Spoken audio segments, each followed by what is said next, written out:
All right, Shabbos, say good morning. Good morning. Let us begin by thanking all of our sponsors for this morning's shir. To thank our Talmud Torah sponsor for the month of Shvat, Mrs. Selma Wolf, for dedicating all the Shir and Drashos this month with immense gratitude for the refuahs from Hashem and the merit of refuah shleima for all of those in need, in the schus of our brave soldiers, and in the schus of the return of all of our hostages. Our week of learning sponsors, Ken and Dina Lieblich from Eretz Yisrael, in the merit of the safe return of their son, Aaron Daniel Ben Frumadina, who, and together with his pluga, has gone into Gaza. May he have incredible hatzlacha together with all of his soldiers, and may all of our soldiers in Meretz Hashem return to their families safely, b'shalom and b'karov. Amen. So with that, let us begin. Baruch Hashem, beautiful daf ahead of us. Today's daf is Peiches 88, and we're actually picking up on Peiches. We are starting in Meretz Hashem, again 3 lines down from the top, 88a. Hachova be'eved kinani shalachirim chayiv. So just to give a bit of context, so the Mishnah had a statement, and the Mishnah said that if someone goes ahead and injures the Eved Kinani of another person, someone else is right, Reuven injures Shimon's Eved Kinani, so ultimately again Reuven is going to be chayiv in all the different categories of damages. Now Rabbi Yehuda says that Eved Kinani doesn't have boshas. So he disagrees in one area. Eved Kinani doesn't have boshas. So it says the Gemara, my time with Rabbi Yehuda. What's Rabbi Yehuda's logic? In other words, why does Rabbi Yehuda say that an Eved Kinani doesn't have boshas? Amar Kra, very simple. The Gemara says, Ki yinatsu anoshim yachtov ish va'achiv. So by the way, just to understand, interestingly enough, the pasuk by Boshas, is actually referring to a very specific situation of 2 people who are fighting. Pasuk says, "V'chinatzu anoshim yachtov ish va'achiv ve'karva eshes ha'echad lahatzilas ha'isham yad nakeu." And the wife of one of the men involved in the altercation goes ahead and gets involved, and what does she do? And what does she do? She goes ahead and she grabs the assailant, right, in a place where he's very vulnerable, right, ultimately preventing him from hurting her husband. So that's the pasuk by Boshas. Now the idea over there is that she is responsible to pay humiliation, Boshas, to the attacker, because again, the threat, so to speak, could have been neutralized in a different way that did not go ahead and cause embarrassment. So that's the concept of boshas. So now we'll say what Rabbi Yehuda is picking up on is as follows. The lashon of the pasuk is kinatsu anoshim yachtov ish va'achiv.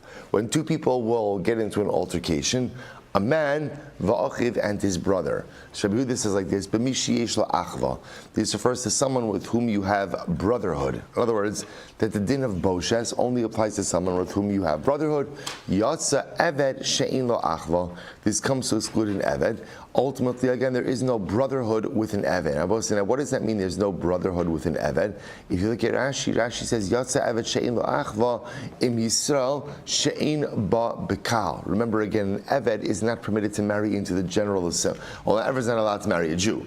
So because an eved is not allowed to marry a Jew, therefore by definition, he doesn't have that element of brotherhood with the rest of Klal Yisrael. And therefore, halacha l'maisa, again, Rabbi Yehuda dashins, he's not chayiv in boshas.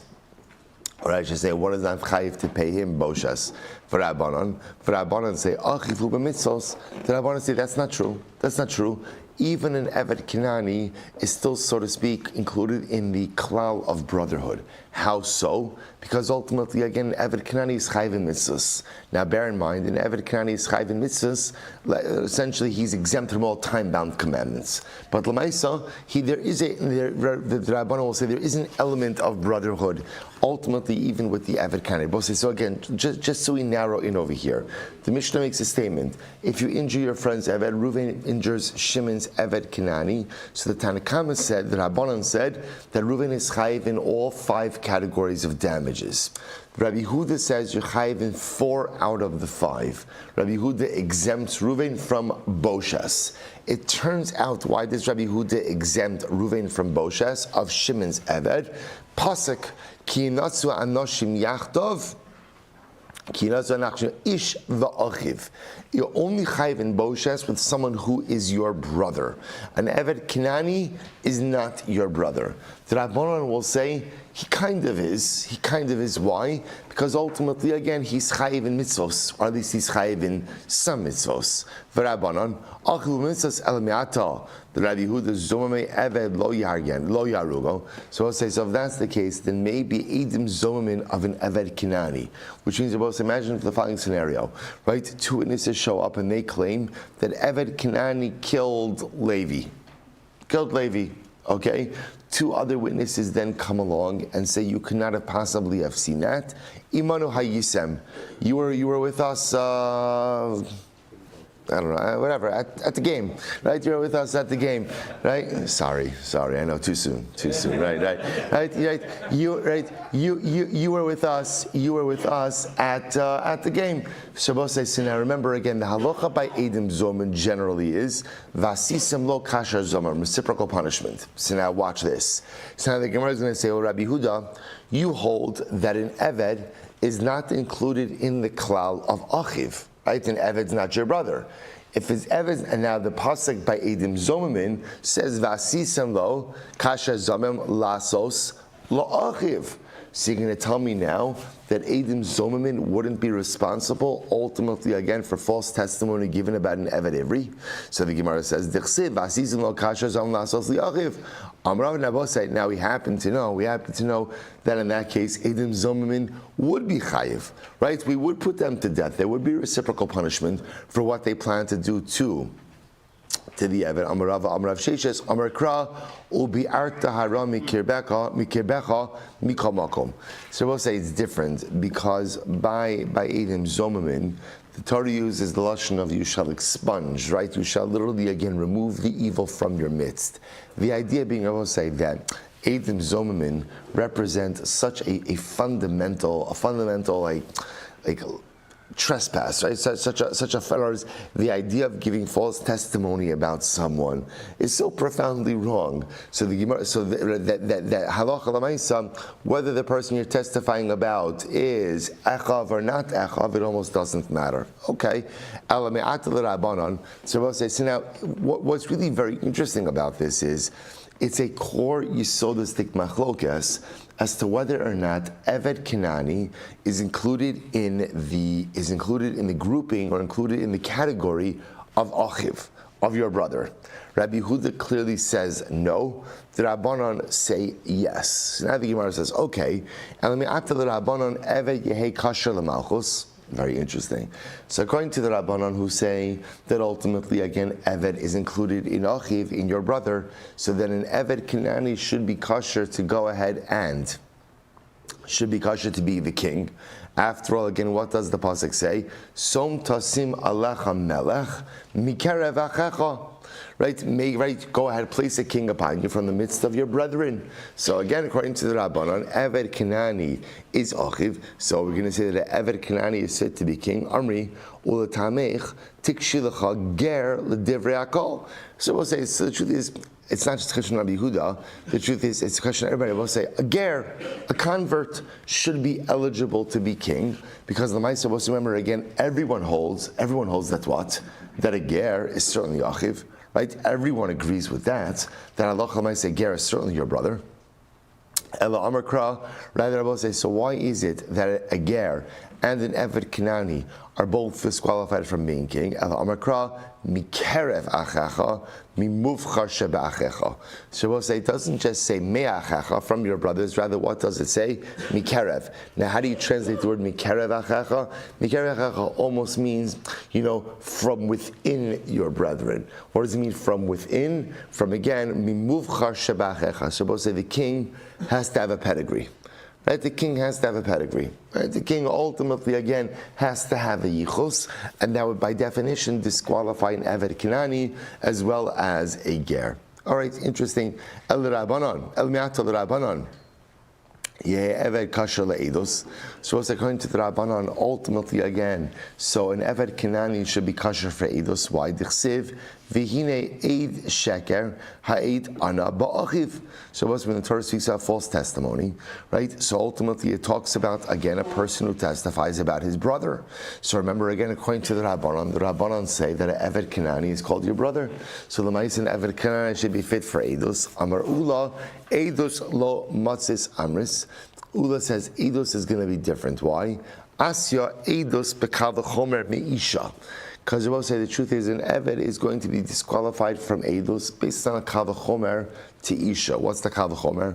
Uma Isha shehiru uya lava bekal psula le'edus. So we'll say now a woman who is genealogically fit, right? A woman who is a complete Jew, a woman who is fit to marry anyone, yet the halacha is she's not permitted to give eidos. She is permitted in certain areas, but other areas that she's not.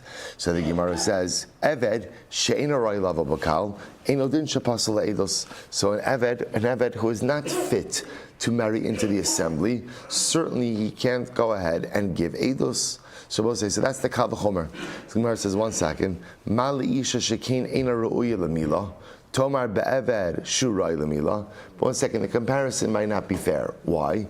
Because ultimately, again, a woman obviously is not fit for circumcision, but yet, again, an Eved is. So we see the point the Gemara is making over here is that an Eved may actually have certain milas, right? He may have certain milas, right? Different fundamental differences to which the Gemara says katan yochiach. Well, we can prove this from a katan. Why? Because a katan sheyeshnu b'mila upasal eidos. A katan ultimately, again, obviously is subject to bris milah, but is pasal from eidos. Mal a katan she'enu b'mitzvos, but yet a katan isn't chayiv in mitzvos. Tomar be'eved shehu b'mitzvos. Ultimately, again, an Eved is shaykh in mitzvos. Isha tochiach, so a woman will prove this point. She yeshna b'mitzvos, she's also obligated in mitzvos, yet upsula le'edos. And ultimately, again, pasal feidim. So we'll say, so remember, essentially, here's what happened. We tried to bring a kal v'chomer. The Gemara wanted to ask that based on the fact that the Rabbanan hold that an Eved is considered to be achiv, then lamaisa, so I'm sorry. So since the Eved is considered to be achiv, so therefore an Eved should be fit for edus as well. To which the Gemara answers, no. According to the Rabbanon, an Eved is going to be exempt from not exempt. It's going to be disqualified from edus. Why? Based on a kal v'chomer to Isha. The problem with the kal v'chomer to Isha is that we brought in the pircha of katan. So we'll say this is going back and forth. The Gemara says v'chazir adin. So this whole thing is kind of going. It's a little bit circular logic. Lo re'izeh lo kari'izeh, v'lo re'izeh kari'izeh. At the end of the day, the cases are really dissimilar. So the Gemara says zeh hatzad hashava shebahen. The common denominator is shekein einon b'chol hamitzvos upsulin laha'id. So we'll say the common denominator is that both by a woman and by a katan, ultimately again they are not subject to all mitzvos, right? And they are possible for eidos. If you kind of create that as the paradigm, I could say av ani avi esa eved she'ena b'chol mitzvos upasal laha'id. Ultimately, and so we'll say, so who could I include in this klal? I can include an Eved, right? An Eved is also not subject to all mitzvahs, and because remember again, an Eved is exempt from all time-bound mitzvahs, and therefore I say an Eved, like the other two people in the category, should be pasal eidos. Okay, says the Gemara, ma la'atzad hashava shebahen, but maybe I can say the tzad hashava between an isha and between a katan is shekein eino ish. So we'll say what's come down there between an isha, between a woman and a katan, they're both not a man. Tomar be'eved shu ish. An eved is an ish, right? And maybe again that fundamental difference kind of prevents you from creating this limud. Ella tisi mi gazlon. Rather, Rabbi say, listen to this. We can learn it out from Gazlon. Gazlon is a thief. The Gemara says, "Mala Gazlon." So Rabbi say, so what does this mean? So watch this. A Gazlon has alamailus, right? We alamailus. Number one, he's a man. Number two, he's chayv mitzvahs, and yet despite all of right. Number three has bris milah, right? And yet despite all of that, what's the halacha? He's pasal for edus. It's possible for edus. So maybe use Gazlon as the paradigm to exempt or to preclude an Eved from giving Eidos, it's not fair. Or the Gemara says it's not a good comparison. Why not? The Gemara says, Mala Gazlon, Shekein Maisav Garmulo, Tomar Be'eved She'ein Ma'asav Garmulo. Well, so there's a big difference between Eved and between Eved and Gazlan. Why? While it's true that an Eved is precluded from giving Eidos, why is he precluded? Why is he precluded? Because of his poor life decisions. That's very different than someone whose status precludes them. Right? In other words, it's not really a fair comparison. A Gazlan status-wise, his innate status would allow him to give Eidos. He's made poor decisions that have precluded him ultimately now from giving Eidos. That's different from an Eved whose decisions, right? An Eved Kanani, it's not his decisions that ultimately preclude him from giving Eidos, but rather, again, it's a status issue. Ella, the Gemara says, you're right. Tisi mi gazlon o mechad mehanach. To which the Gemara says, you're right. But what you can do is, you could construct a paradigm from gazlon and one of the other two people. Either Isha or Katan. Look at Rashi. Mi gazlon v'chad mehanach. Rashi says, it's about, if you go across in Rashi, about 10, 12, 15 lines up from where we are. Mi gazlon. Migazlan v'chad mehanach v'atzar hashava shebahen she'inom zehirim b'chol hamitzvos zeh mipnei risho v'zeh mipnei shelo nitztava. So essentially what you would have over here is the common denominator between Gazlan and ultimately again any one of the other aforementioned people, either a Katan or an Isha and an Eved, would be that they're not chayiv in all mitzvos, and ultimately, again, precluded from giving eidos. Now, while it's true that ultimately, again, they are precluded from certain mitzvos, right? So the Gazlan ultimately unable to give eidos because of his own rishus, the others because of status, but that creates the paradigm. Okay, so the Gemara is fine. So we'll say Mar Breid Ravina Amar Kra. So we'll say suggest the kind of actually let's continue a little bit. We're still in the eidos discussion, right? So remember again, I will say what we're focusing on over here is our fundamental machlokes is between Rabbi Huda and the Rabbanon. What's the machlokes based on? Is Eved Kanani included in Echav or not? So remember, the reason why this was a meaningful machlokes for us was why? Because we were trying to figure out, ultimately, if you injure an Eved, right, are you chayiv in boshes? Right? That's our fundamental. Chayiv in boshes.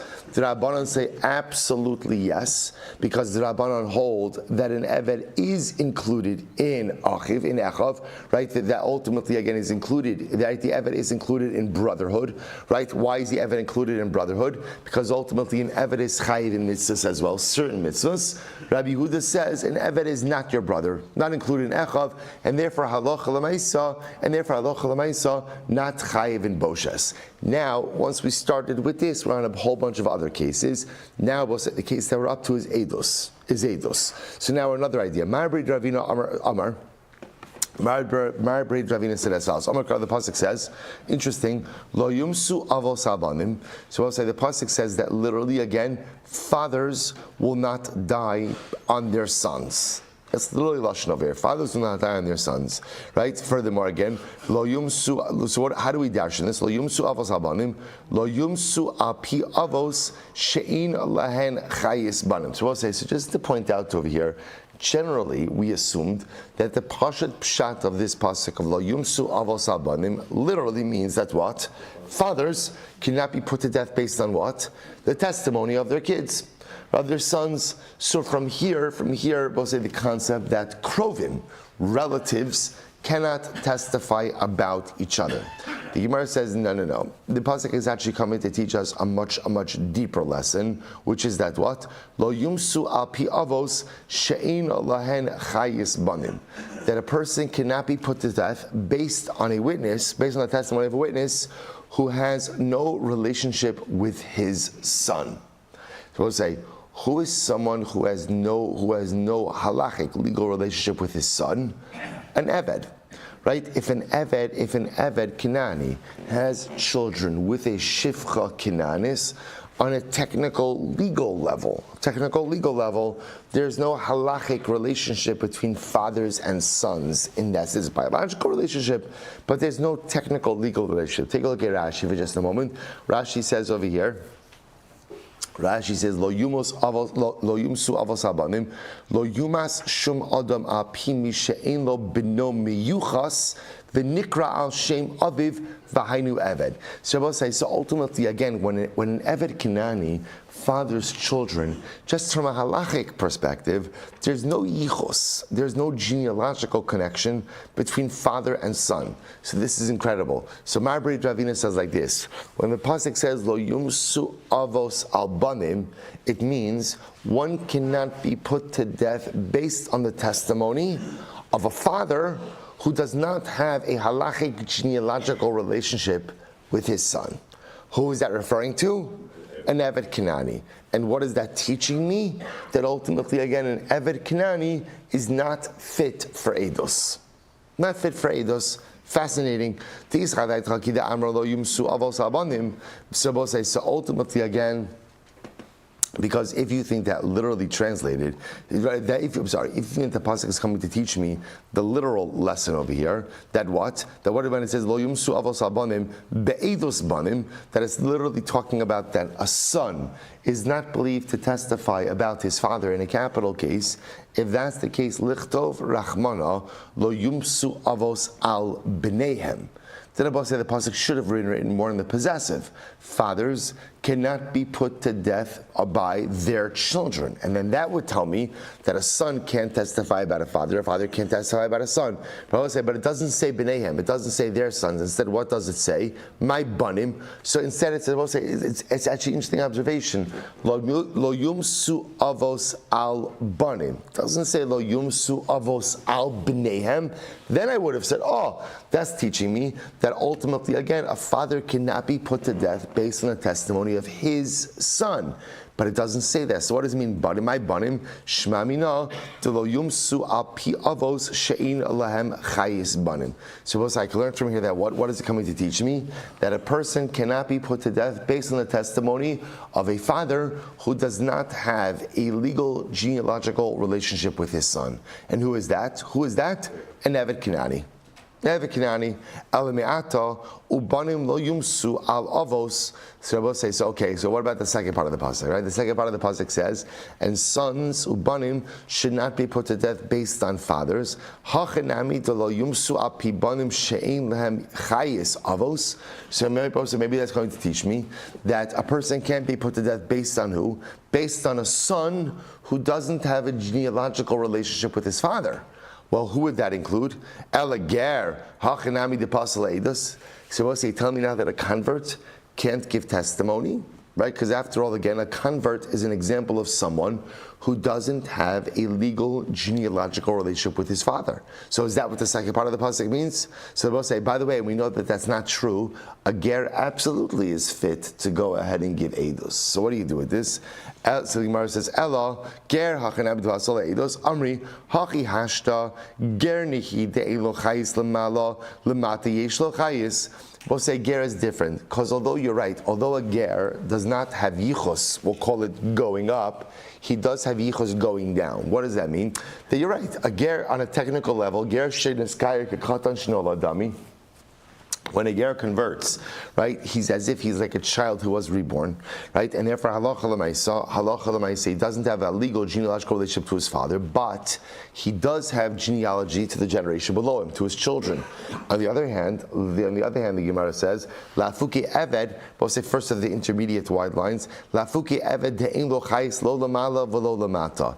This is different than an Eved. We'll say why an Eved doesn't have yichus either way, right? An Eved doesn't have yichus to his father, right? Nor does he have yichus ultimately again to his sons. Because if you would really think that a ger was not believed to give eidos, this pasal eidos, lichtov rachmana lo yumsu avos al b'neihem.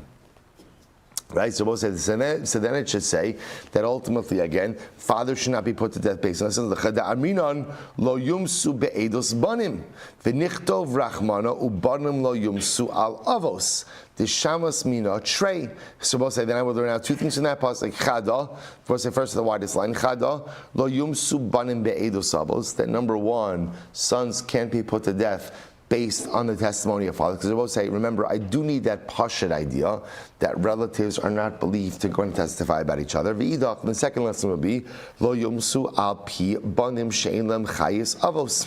It would come to teaching that ultimately, again, you can't be put to death based on sons who don't have a relationship to their fathers. Ve'eved nafkele b'kava chomer meger.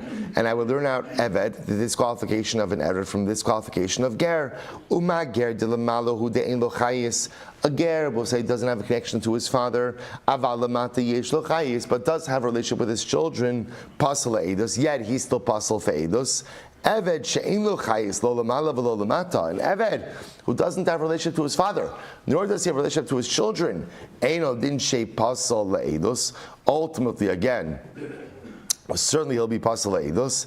Ella mi the kasav rachmana lo yumsu avos al banim. But I will say, by the fact that he used lashon of al banim and not al bneihem, tishama lo yumsu al pi avos she'ein lo chayis banim.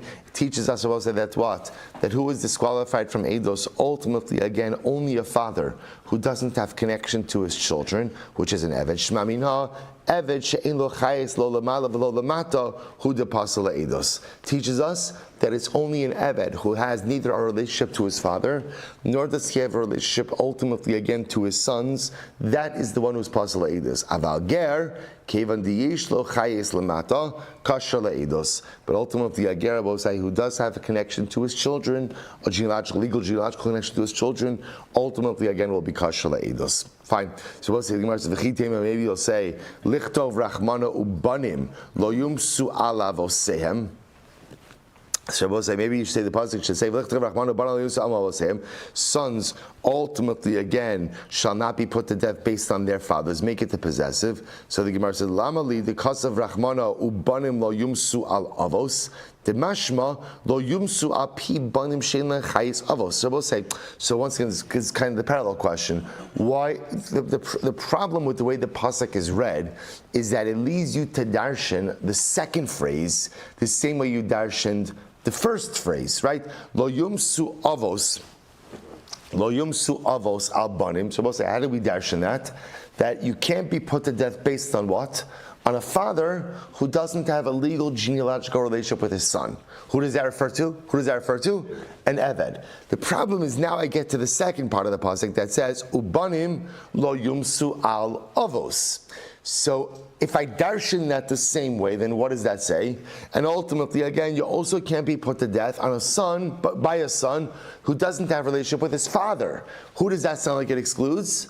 A ger, right? A ger, right? Because Eved is excluded from the first phrase. But listen, we just got finished saying that that's not true. That a ger is not excluded from eidos. That a ger is believed to give eidos. His nowadays, right? He's fit to give eidos. So if that's the case, obviously we don't darshan that second phrase like that. If you don't darshan that second phrase like that, then what? Don't write it like that. And instead write it as ubanim lo yumsu al avosehem. To which the Gemara says, so I'm sorry. Lamali d'kasaf rachmana ubanim lo yumsu al avos. The mashma lo yumsu al pi banim shehin lem chayis avos. So we'll say, so why are you writing the phrase like that? In other words, you're writing it lo yumsu avam al avos. Lo yumsu banim al avos, which makes it sound like you can't be put to death based on the testimony of someone who doesn't have a relationship with his father, which sounds like it's excluding a ger. But we just got finished saying that halacha lemaisa, a ger is not excluded from eidos. To which the Gemara says, not a big deal. Aidi de kasav lo yumsu avos al banim, kasav nami ubanim lo yumsu al avos. So I will say, what does the Gemara essentially answer? Textual symmetry. Textual symmetry. That Allah will say. So really, what comes out over here, really very, very riveting. Very riveting drasha. So what comes out of it, I will say, is actually the pasuk is coming to teach me, and this is really interesting. We'll say this is part of the beauty of Gemara, right? Part of the beauty of Torah Sheba'al Peh. Torah Sheba'al Peh just opens your eyes to how to really see Torah Shebechsav, right? My whole life I've been walking around saying, what does this pasuk teach me, right? Ubanim lo yumsu, right? Lo yumsu avos al banim. So my entire life I always assume, what does the pasuk teach me? What is it teaching me? That ultimately relatives can't testify about each other. Which, by the way, is what the pasuk is teaching me. I will say, but now the Gemara tells us, but if that's all the pasuk was teaching me, then what? It should have said, Lo yumsu avos al b'neihem. Fathers can't be put to death based on the testimony of their sons. Why does it say al banim generic? So I will say, because Torah is teaching me a lesson. What's the lesson? That you can't be put to, so two lessons. Number one, yes, relatives can't testify about each other. That's Aleph. And Beis, teaching us a general halacha in Eidos, which is, you cannot be put to death based on the testimony of someone who does not have a legal genealogical relationship with his son. Who's that? An Eved Kinani. I will say, what about the second pasuk? Ubanim lo yumsu al avosam. So I will say, I'm sorry. Lo yumsu banim. What's the second part of the pasuk? Right. Lo yumsu avos abanim. Ubanim lo yumsu al avos. So you'd be tempted to say, so is that coming to exclude a ger who doesn't have a relationship with his father? No. Rather, we'll say that pasuk is just written that way based on textual symmetry. A ger is absolutely fit for Eidos, ultimately again Eved Kinana. But a fascinating drush on the pasuk. So we'll say, so just to kind of bring this full circle, so how do we paskin? Remember again, we'll say, where did this whole discussion get started? So remember again, this whole discussion got started ultimately in the machlokes between Rabbi Huda and the Chachamim, right? Ultimately, again, are you chayiv in boshes for an eved, right? That was the fundamental machlokes over here. So again, I will say, so remember again, the halacha is actually, we pass like Rabbi Huda in this case, that whereas normally, again, if you go ahead and you injure an Eved Kinani, right? Reuven injures Shimon Eved Kinani, he is chayiv in all the forms of damages, except for Boshes. We pass like Rabbi Yehuda. Why are you not chayiv for the Boshes ultimately again for an Eved Kinani? Why not? Ultimately again because he's not called your brother. It's a technical legal issue, right? He's not included in the klal of achiv, and therefore Allah say exempted from Boshes. Quite fascinating. Good. I will say I'll just tell you something interesting. Also, really striking. The fundamental difference between the Eved. What's unique about the Eved? The Eved has no connection to his father or to his sons, right? There's no genealogy up or down. So, I think there's a tremendous Musar Haskell in this also, if you think about it, which is that sometimes when a person is an Eved to his taivas, right? A person is a slave to his wants, to his desires, to his passions. Life becomes all about satisfying those urges, those lusts, those wants. When you live a life like that, you cannot forge relationships with anyone because you're so fundamentally self-absorbed with indulging your own wants and desires that life becomes all about you. An Eved to his taivas has no connection to the avos, no connection to the banim. And we see this, right? Even in a less dramatic case, where a person just becomes, when life becomes about me, I'm only concerned about my happiness, my wants, my desires. Very difficult to forge meaningful relationships. Everyone else's needs are kind of placed to the side, and my needs become front and center. When we live a life like that, intentionally or unintentionally, we unfortunately damage or prevent from occurring all of the relationships around us. A profound Musar Haskell. Let's go weiter. Says the Gemara. It's an interesting case here. Ime Rabbi Shmuel bar Abba mehagronya havenesiba leil Rabbi Abba. We'll say here we go. An interesting case. So the mother of Rabbi Shmuel bar Abba, right? The mother of Rabbi Shmuel bar Abba from Hagronya, ultimately again married Rabbi Abba. So we'll say, so now, just to see, so obviously this is a second marriage. So now we'll say, so now what happens? So the Gemara says, Kasvinu l'nechasei Rav Shmuel bar Abba bara. So what happened? So the wife, the mother, wrote all of her property to her son. to Rav Shmuel, right, to Rav Shmuel. So ultimately, so just to get there, she's married to Rabbi Abba, and Rav Shmuel bar Abba is obviously different people, right? She's married to Rabbi Abba, and ultimately, again, Rav Shmuel is her son. So she decides she wants to write all of her property to her son.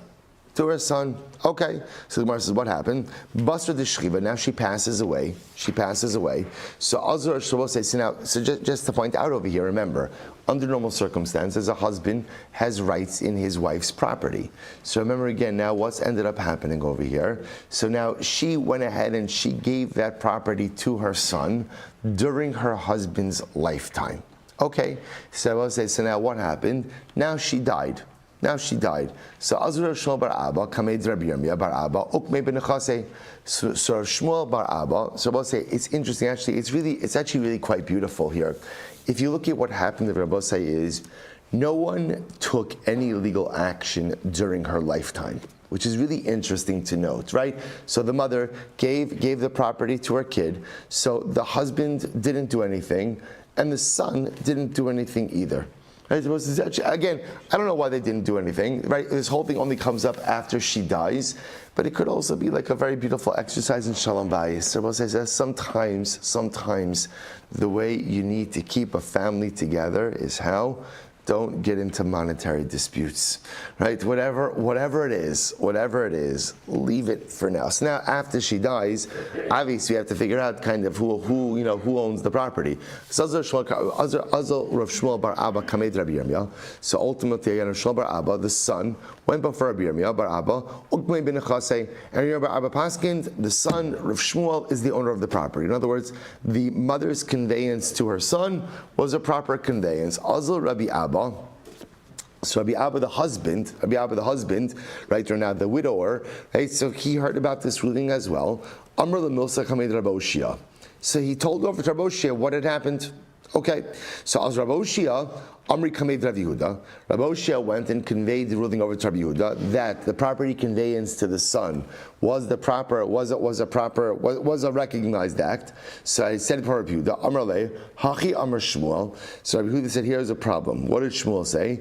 Ha'isha shemachra b'nichsei mulug b'chaye baila umesa.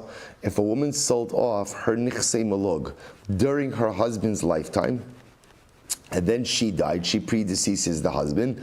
The husband has the right to go and extract the nichsei. The husband who inherits his wife has the ability to be motzi the nichsei mulug from the purchasers.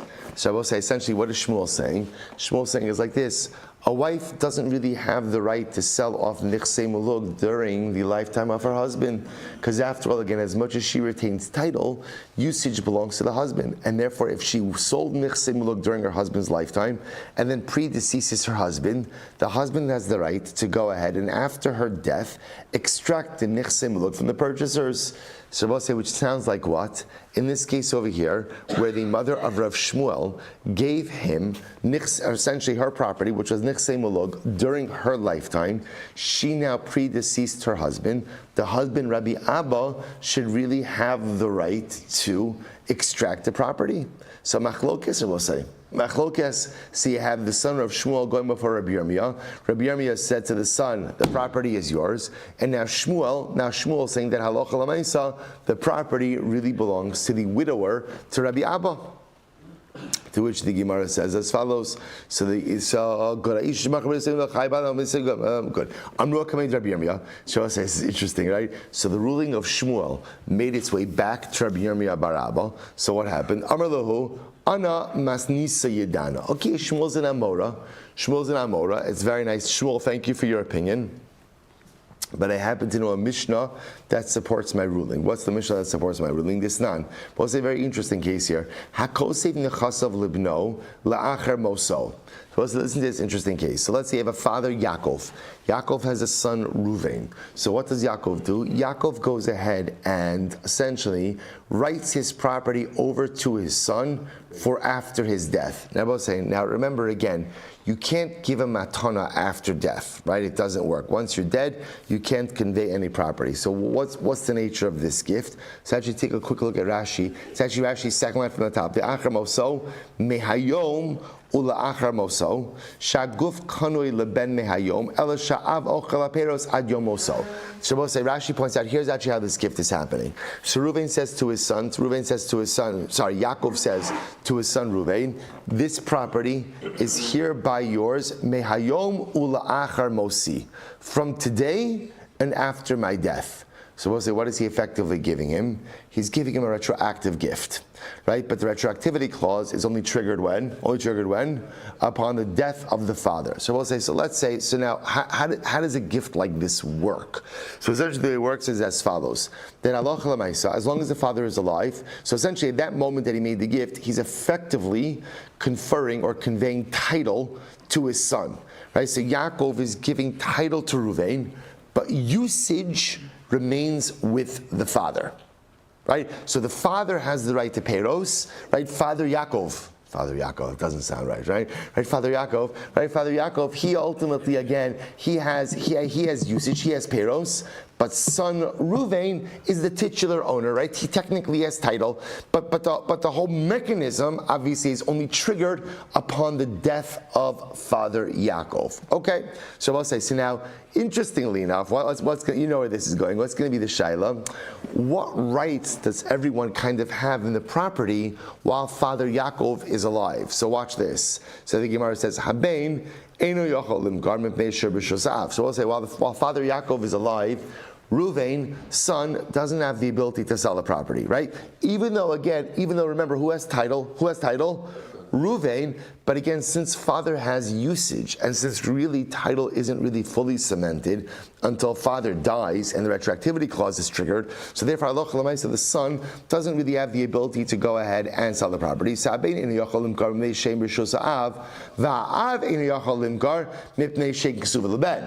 father doesn't have the ability to sell it either. Why not?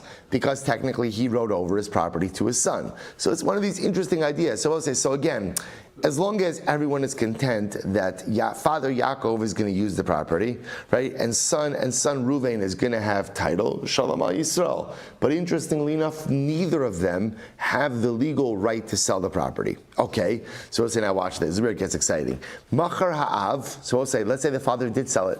Father Yaakov, after he makes this gift to his son, he goes in and he sells the property. So what's the halacha? Mechurim ad sheyamos. So we'll say the halacha is actually Father Yaakov, it works, the sale works. When does Father Yaakov's sale work until? When does it work until? Until he dies. So in other words, essentially, he could offer up like a timed sale. In other words, because what is he effectively selling during his lifetime? What is he selling? Peros. He's selling peros. You could do that. Right, he has the rights to Peros, so he's effectively selling his Peros. He can do that as long as the seller understands that right or that purchase is really only effective until Father Yaakov dies. Once Father Yaakov dies, retroactivity clause is triggered. Property now becomes fully the property of son Reuven. So the Gemara says, so Machar ben, let's say son Reuven decides to go ahead and sell the property. So what's this? Interesting. If son Reuven sells, then what? Purchaser really has nothing, right? Purchaser has nothing until when? Until Father Yaakov dies. That's right? Because we also remember again, Reuven, what's the only thing that Reuven owns currently? What's something he owns?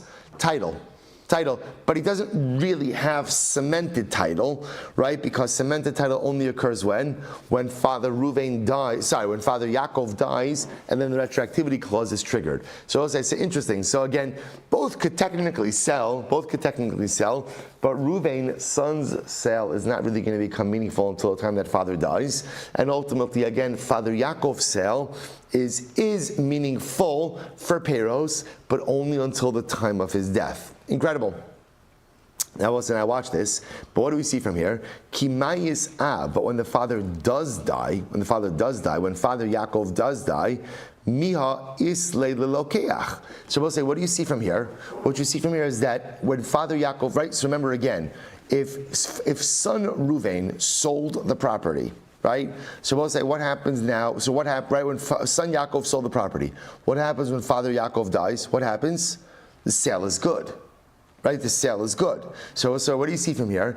When Father Yaakov dies, so again, the purchaser, right, i.e., the person whom the son sold to, ultimately works. So the Gemara says, now what can you infer from this?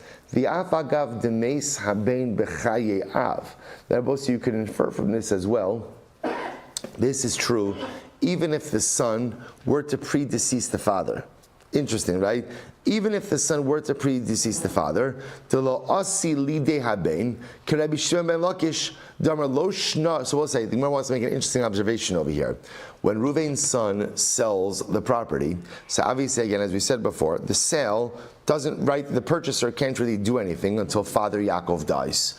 Once Father Yaakov dies, ultimately the sale is good. The Gemara wants to add in a little twist over here. The sale would even be good when Father Yaakov dies, even if what? Even if the son, Reuven, predeceased his father. Predeceased his father. Who is this in opinion? Like Kirushim and Lagish. Da'amar, lo shna meis haben b'chaye ha'av. So basically, Reish Lakish holds, Shimon Lakish holds, that it doesn't make a difference if the son predeceased the father, in which case, again, Reuven himself never actually was the complete owner of the field.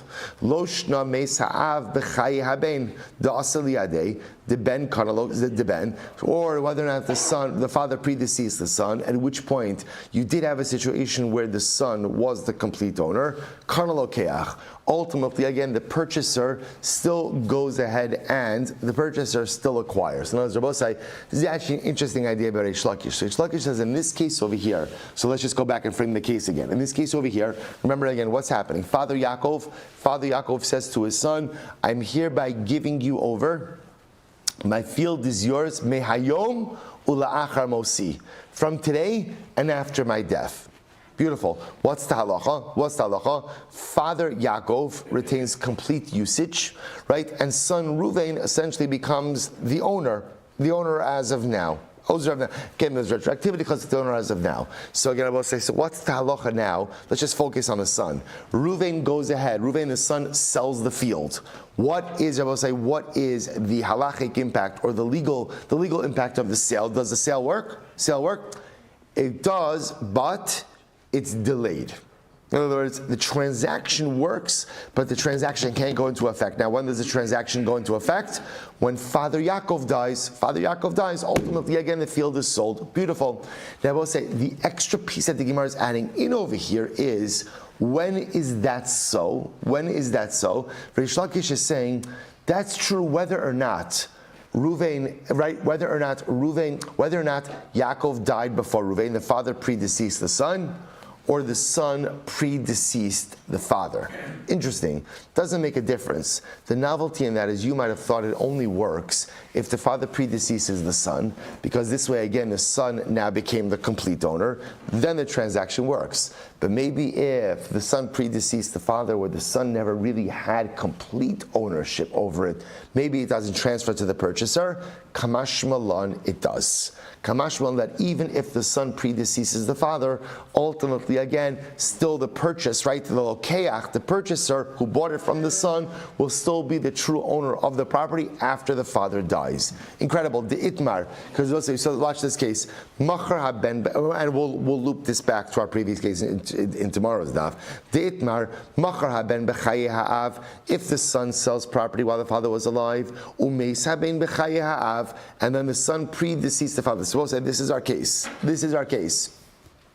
What's the halacha? Rabbi Yochanan Amar Lo Kana Lokech. Rabbi Yochanan says the purchaser does not acquire the property. Why? Because the purchaser cannot go ahead and acquire the property unless, of course, what? The son, who is the seller, first acquires the property. Reish Lakish Amar Kana Lokech. Reish Lakish says not true. Halacha l'maisa. The son doesn't have to go ahead and fully acquire it. Rather, the sale is good as soon as the father dies. Rabbi Yochanan Amar Lo Kana Lokech. Rabbi Yochanan says that the purchaser never acquires it. Why? So kikatoni masnisin machar haben lo kana lokech at shiamos ha'av. Because we'll say ultimately again, when we said before in the Mishnah that if the son sells the property, that the purchaser acquires it upon the death of the father, v'chimayis ha'av este lelokeach. Delo meis habein b'chaye ha'av. Da'asi lidei habein. Rabbi Yochanan will say, because what's the case? The case is where the father predeceased the son. That way, when they're supposed to say, because the legal progression or the transaction progression is like this: father dies, property becomes then what? Complete property of the son, and from the son it transfers over to the purchaser. So the Gemara says, but if the son predeceases the father, so the property never became the property of the son, then ultimately, again, when the father dies, the purchaser has no right. So we'll say this is the position ultimately of Rabbi Yochanan. When the son sells the property, in this case that we're talking about over here, the only way it ultimately passes through to the purchaser is if what? Is if it first lands in the possession of the son. Then it could go from the son ultimately again to the purchaser. Alma, Shabbos Rabbi Yochanan hold kasavar kinyan peiros ke kinyan aguf dami. Ultimately, because Rabbi Yochanan holds that kinyan peiros, he who has usage, is considered to be the true owner. Therefore, I will say, even though Father Yaakov gave over this field mihayomu la'achra mosi to Ruvain doesn't own it. Yaakov owns it. And therefore, in order for the transaction that Ruvain entered into to work, Yaakov dies, it has to go to Ruvain, now it becomes Ruvain, then Ruvain can pass it through to the Lokeach. But if Ruvain predeceases his father, that means Ruvain never really owned the property. So the Gemara says, therefore, therefore, ultimately, again, when Ruvain the son sold the property, at the end of the day, Ruvain was not selling his own property. So, all right, boss, we'll stop over here for attention. I really started at 50. Okay, I don't know why I started a little later. Good. Let's say we're going to continue this tomorrow. This is really, boss, I want to point out, this is an absolutely riveting machlokes. So we'll continue again in how it plays out in Hilchos Yerusha in general, and then Amirat Hashem, I'm going to loop it back, remember again, to the case of the mother of Rav Shmuel Bar Abba, and how she went ahead and gave away Nichse Milok to her son. To be continued tomorrow, say, Shkoyach.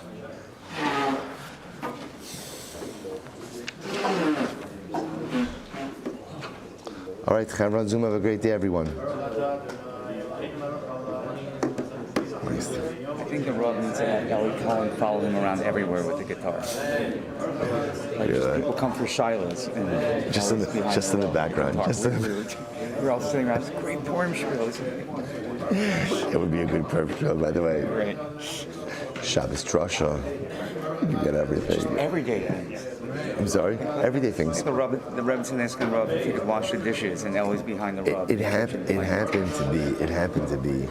It started by accident a number of years.